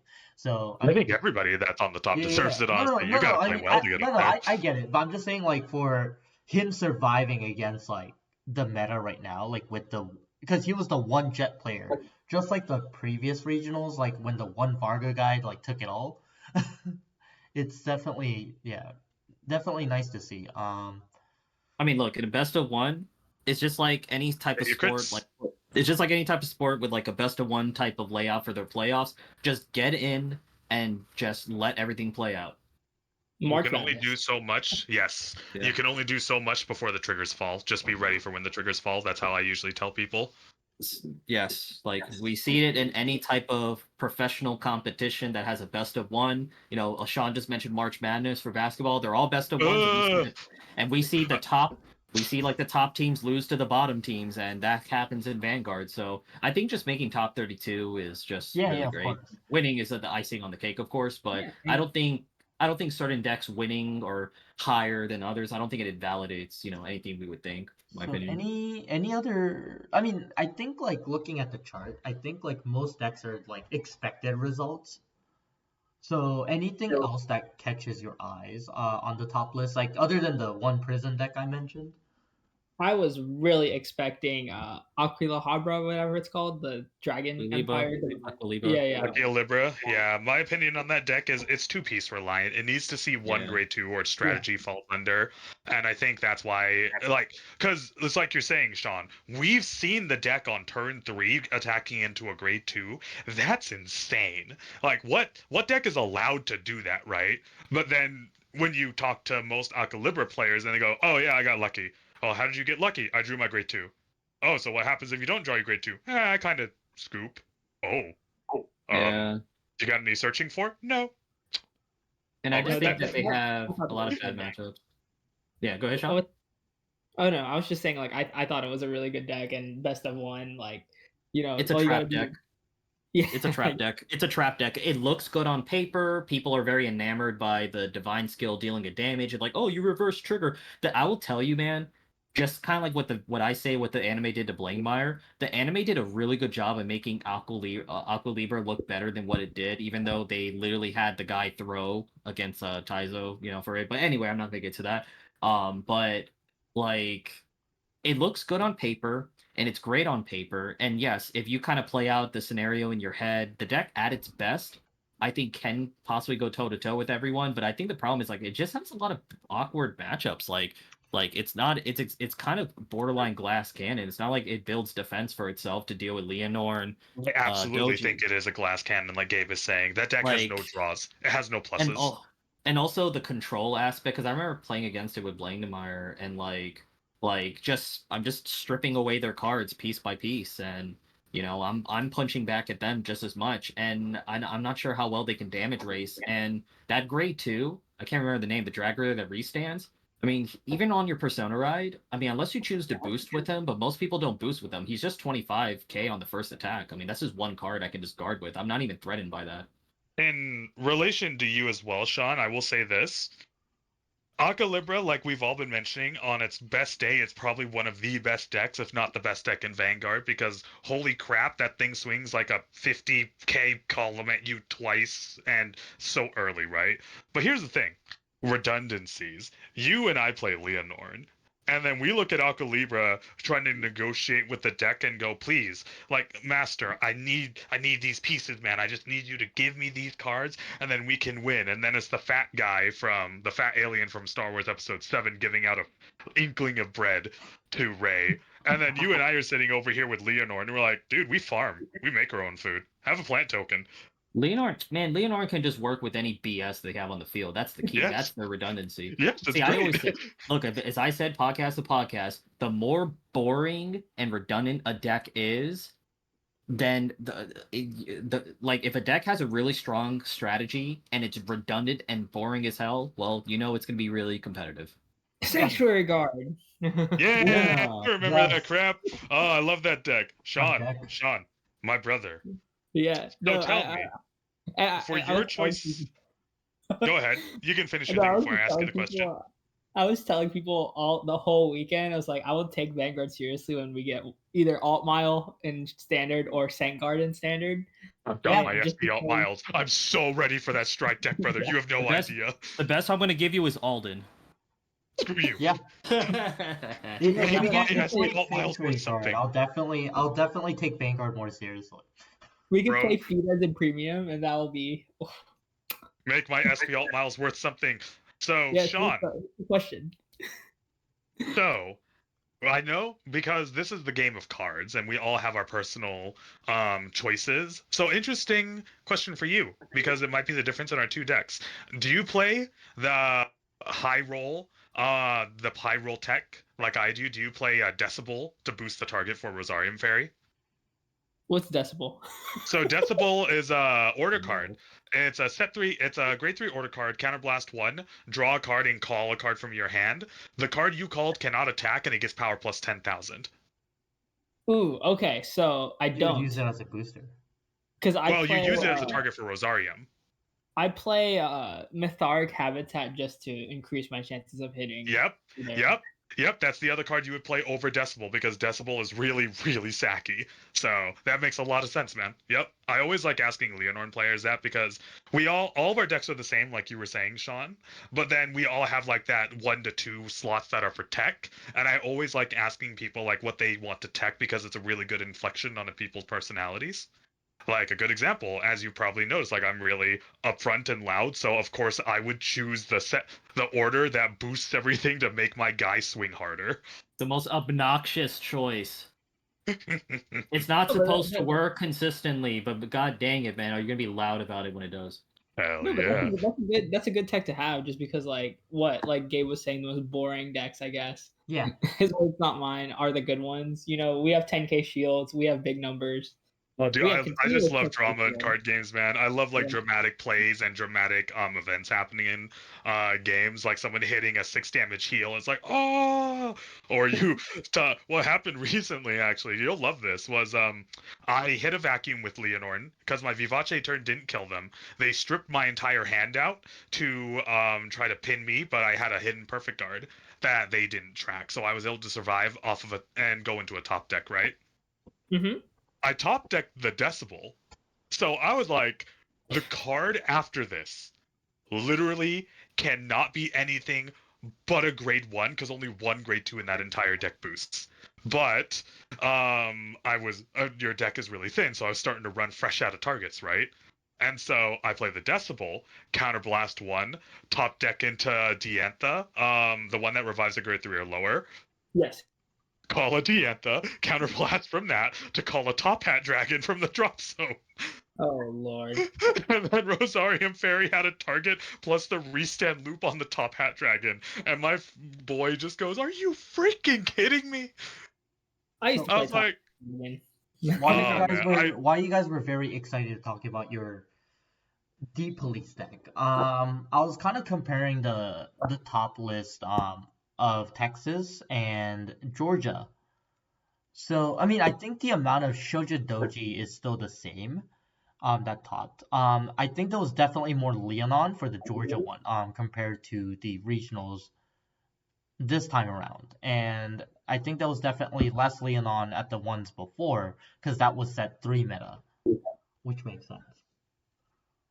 hell yeah, go green and be mean. That's what I say about Leonorn. Yeah, Whoop ass, and make them eat grass. and it was definitely more diverse in the Georgia one. I felt like the representation that we have for this one is definitely more, it's more breaking down to the top 5 decks. Well, I think it's more Versus, of like yeah, it's just everything turned out as expected. yeah, this one was You know, more for the most part. expected versus the previous one. I felt like there was a lot of one of decks. Because I I think think, Georgia yeah, was more of a outlier because I think Georgia, at least, and this is just from what I've learned being there, and then I talked directly to a lot of the good players there, and from what other people tell me too, is that Georgia can be an outlier when it comes to meta because I think the player base there has a different mindset yeah, compared to others, to where they're definitely very experimental and they're more willing to play and deviate from the general expected meta as well. So you could definitely see Georgia as an outlier, but at the same time, I think it's also respectable to look at their tops as well. yeah, But yeah. I think this is but I think this is also like what you see with how representation works, because I'm sure those same decks that topped in Georgia also were probably represented to a degree in Houston. But it just shows that, like variance can happen in meta, but I just think Houston's kind of like everything turned out as expected Yeah, with a this was definitely few more the outliers. expected meta. Yeah, I with a agree. few outliers here and there, which is nice. I just like seeing the additions of like Raziel and Paldio, like a more grindy stability decks. Yeah, I I'm mean still those showing. decks I kind of knew like one of those decks will definitely make it to at least the top 8 ranking, just because like they have good matchups against like a lot of the top tier decks. Yeah, and I will say though, like there was a Dayusha player who I believe was X2 as well. Oh wow, yeah, yeah, Dayusha's Yeah, good. Dayusha's solid. and quintessential quintuplets player who was doing well that day. No So way. What deck? Tell me what deck it was. Yotsuba. Oh no, he was going for the ending. He was going for the manga ending. Screw that guy. I'm a Miku Yeah, fan. I'm I don't sorry. I I'm don't never gonna be know. happy. I don't know how he finished, but from the few times that I saw him, because he sat next to me in like 2 rounds, he said he was doing well. So Yeah, you're gonna see him. Dayusha's solid. Yeah. Dayusha is such a One of the best decks. I will say, yeah, I'm a little bit surprised that Dayusha's not being represented as much, because I feel like it has a lot of those qualities that we talked about, like with Leonorn, for example, where they require some setup, but like really, like once they get everything going, you kind of coast from there. Yeah, because And My Leash has opinion a with it. divine skill to restand and drive check. the Well, restand, my the ability to opinion with it restand is with the because it crit, needs a persona ride. I honestly think it is because it needs a persona ride to really that could get it be. up end You think game that's the breaking going. point? Okay. I Well, we think need Great so. Dayusha. Great Dayusha needs to show up. No, we need Well, Dai Kaiser, and he's coming. I have doesn't faith. it God, do better going second F though? him. Huh? Like Dayusha, doesn't it do better going second? Yes, it does. But Yeah, it so also that's doesn't another. mind going first either, though. Okay. That's It's why I like think it's Dayusha is solid. like the key points I always talk about Dayusha. It's like it doesn't mind going first or second, so it doesn't lose as much to the die roll or coin flip or whatever. And like as long as you're getting your stuff bounded, you'll be fine because you can just bring back all your stuff. But even against like Blademeyer, you still get to pick and choose what you want to bind. So it's not like, so it's not as devastating. I mean, you're hitting really hard, and the fact is, like, the one thing with restanding Vanguards, like, you really want to try to hit a crit trigger, but the fact that it can give its own crit already gives immediate pressure.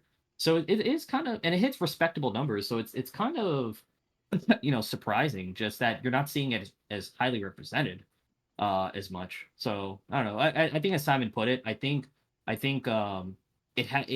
hits the key points. It hits good points on stability, consistency, potency, but Hey, or it's not okay. consistency. It's okay. Set It's 6. reliance on persona writing. It's Set kind of like 6, Argo in my way. Set 6, they have Glory Makers, so they'll be fine. Not Dayusha is only do they have definitely Glory good. Maker, Dude, that Glory Maker is really good. It's scary. it is. It's not just the Glory Maker, though. I still have faith. I still have faith that I'll see Dayusha and Dai Kaiser together again. Oh. Oh, Oh, it's gonna be scary. I'm actually not looking forward to set 6 meta because of that. Please, Tamagaya. Please, I'm begging. Yeah.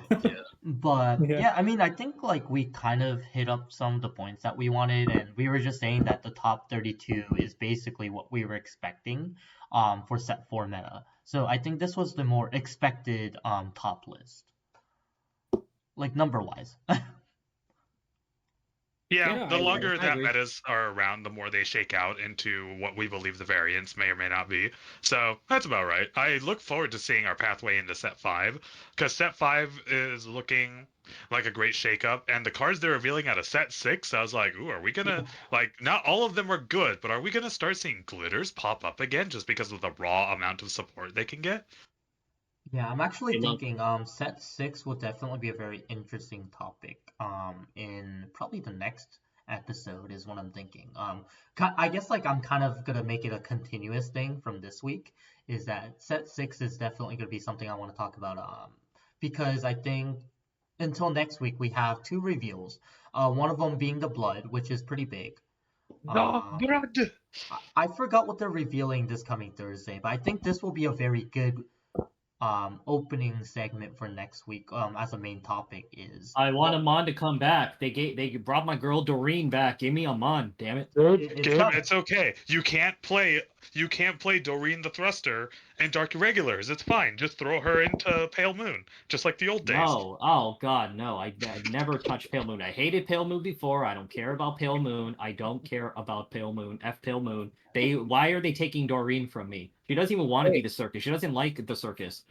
I have a question for you though. Is it Luquier or Luquier? Luquier. Okay. Look here. Look queer.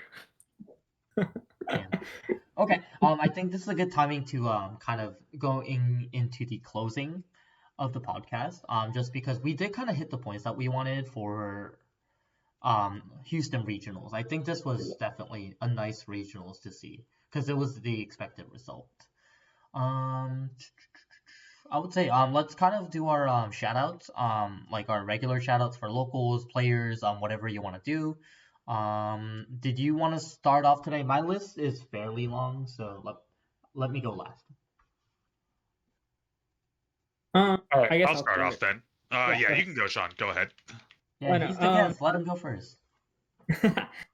Shouts to my my local community here in Houston. Love them. Thanks for letting me back into the game. And I felt very ready for a tournament that I genuinely didn't have much knowledge other than the few messages I sent out to people on this call too. That was fun. Can't wait to play more events, hopefully in the future. And wishing for Alt Mile. And shouts to Jaime for a hell of a weekend and all the people that came up to me, recognized me as a winning image. That was really cool for somebody who hasn't posted a video in a year. Oh yeah, you want to get a little embarrassed there, Mr. Winning Image? No, yeah, you gotta call him Sean from Team Honey Badger. So Mr. Winning Image, did you write a blog once a long time ago? On. On Vanguard. No. All right. I did a vlog. What do you mean? I did a vlog. Gabe did a vlog. Oh, Not a vlog, Yeah, a yeah. blog. Oh, blog. I didn't. Okay. All right. I have confirmed you are not this person, so we are good. I tried, but no, I never ever got it started.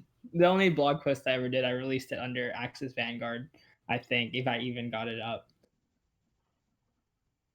All right. Yep. So, my shout outs are going to be the same as usual. I like to shout out my local game store, fantastic service, Mythos Games, in Utah at mythos.games.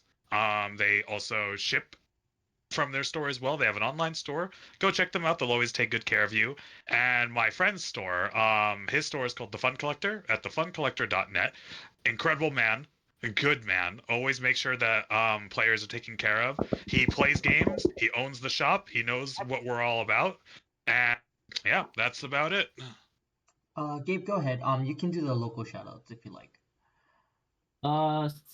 Same shout outs to Virginia area, to our Northern Virginia area local, or just all of Virginia overall. I'm very grateful just to have many different local options that I'm sure a lot of players wish they had. So I'm very grateful that I can come back to the game and have many options and many communities to be a part of. Also Maryland as well. Shout out to them. Shout out to and yeah, just shout out to all of our close friends around us who are kind of slowly getting back into the game as well. It's really cool just to see the old school coming back. Shout out to Sean from Team Honey Badger, because that's what it says here on Discord. So you're still Honey Badger. And that's what I have it on the episode too. Reuniting in the YouTube. Thanks, Gabe. Well, I know I speak for all of Virginia and all of your retro players when I say this. You're very welcome. Sure. Sure. And yeah, but my favorite. Sorry, Gabe, to cut you off. Good. No, good. I wasn't saying anything. I was about to say, like, probably my favorite memories in Cardfight Vanguard, like, just to throw this out there, even though I'm not fanboying, even though I still feel like I do, is watching Domino Paris 21 in class at home or at locals. So. You're famous, Gabe. You're famous. Man, the cringe. No, it's not cringy. It's Domino Paris 21. It's been a game of Cardfight Vanguard. It's been so long that I kind of even forget. I sometimes forget. No, he has an intro that he always does, like, hey, I think it was like, hey guys, Domino Paris 21 here, back again with and then that's his like opening statement. Yeah, I know I Chris. Want so Chris many keeps of saying his it to me. video. Generic YouTuber opening, nice. Chris keeps like saying it to me every time he sees me. Curious. It's okay. My locals already just calls me Iamvanguard. They don't call me anything else. Yeah, but hey, look. I'm Simon. Look, Sean. If you start uploading again, we could say we are VTubers because V for Vanguard. And we played in V era too. Yeah, let's go. We're VTubers now. Funny. I will make V premium OnlyFans content. So does this mean that when I start playtest partnering with you two, if we're going live on the video, I can relentlessly criticize your plays, and I just go, you should have turned that card sideways harder. It's like, Simon, it's a virtual interface, dude. Well, you should have turned the card sideways. Yeah. Why didn't you draw that card like in the anime, bro? all Vanguard tubers are stackers.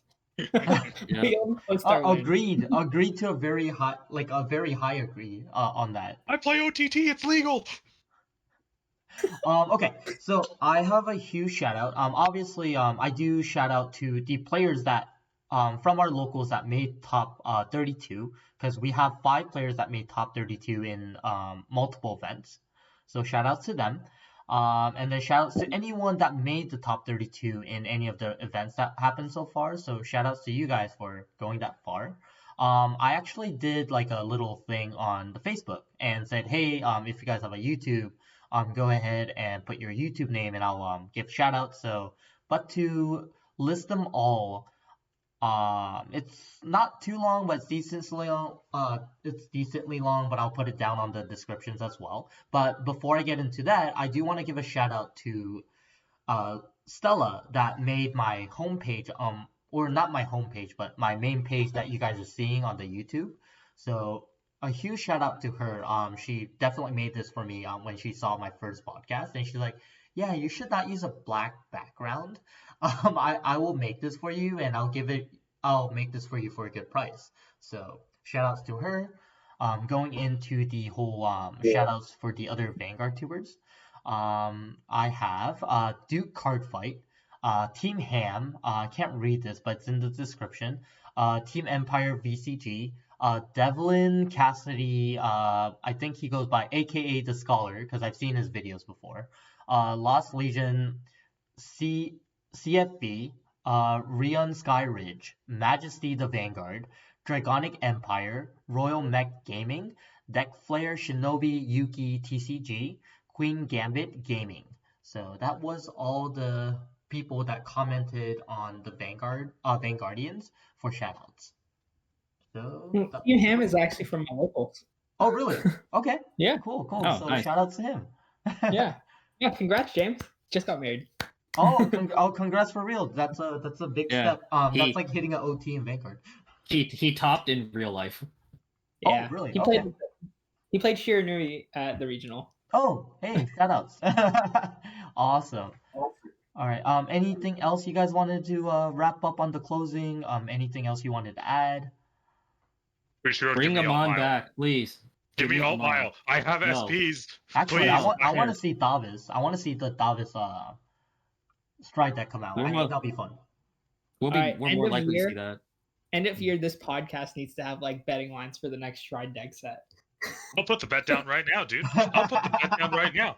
I got eggplants ready. All right. Oh, I already know. I already know what the next one's gonna be. It's gonna be Alt Mile Asha 100%. Yeah, we got to finish out try 3, baby. Alt Mile and Asha. Well, Bam. that too. But I Easy think win. the reason why I think that also is like the gear Chronicle deck is getting support. So I feel like that it's gonna be the same rotation of the year. So.